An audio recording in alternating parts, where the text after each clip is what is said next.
الرحمن الرحیم بسم اللہ الرحمن الرحیم وبہ نستعین اما بعد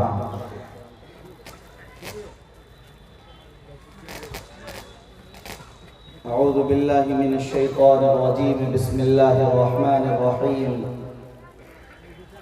یوصیکم اللہ فی اولادکم للذکر مثل حظ الانثیین وَإِن كُنَّ نِسَاءً فَوْقَ اثْنَتَيْنِ فَلَهُنَّ ثُلُثَا مَا تَرَكَ وَإِن كَانَتْ وَاحِدَةً فَلَهَا النِّصْفُ وَلِأَبَوَيْهِ لِكُلِّ وَاحِدٍ مِّنْهُمَا السُّدُسُ إِلَى آخِرِ الْآيَةِ۔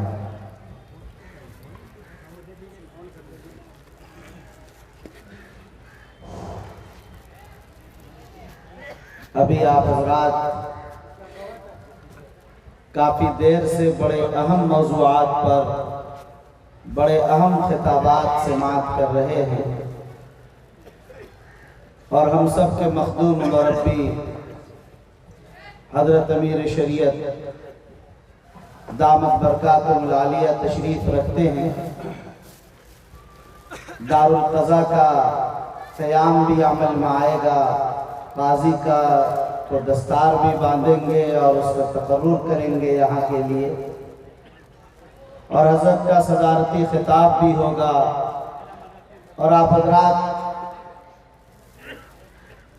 ان تمام خوشنما اور بہترین مناظر کو دیکھیں گے بھی، اور پھر قاضی کے تقرر کے بعد دارالقضاء سے اپنے مسائل کو حل کرانے کے لیے ہم اور آپ مستعد ہوں گے، اور ہمارے تمام مسائل اور مشکلات کا وہ ایک حل اور ایک سینٹر ہوگا۔ کوئی لڑائی، کوئی جھگڑا، نکاح، طلاق، خلا، وصیت، وراثت، ہبہ، جتنے مسائل ہمارے سامنے ہوں گے، آپس کا لڑائی جھگڑا، سب ہم مل کر دارالقضاء سے حل کرائیں گے۔ دارالقضاء سے اس لیے حل کرائیں گے کہ یہ اللہ اور اللہ کے رسول کے احکامات اور ان کی ہدایات کے مطابق قاضی شریعت فیصلہ کرے گا۔ دارالقضاء سے ہم اس لیے مسائل حل کریں گے اور اپنے مسائل حل کرائیں گے کہ در حقیقت قرآن و سنت کے یہ فیصلہ ہو۔ ابھی آپ حضرات نے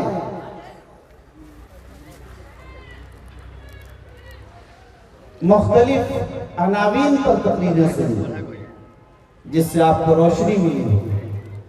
ہمارے شریعہ کے قاضی شریعت حضرت مولانا مفتی انصاری صاحب ہیں، ہمارے نائب قاضی شریعت حضرت مولانا مفتی وسیع احمد قاسمی صاحب ہیں، ماسٹر انوار احمد رحمانی صاحب رکن آل انڈیا مسلم پرسنل لا بورڈ و رکن شورا اور ٹرسٹی ہمارے شریعہ۔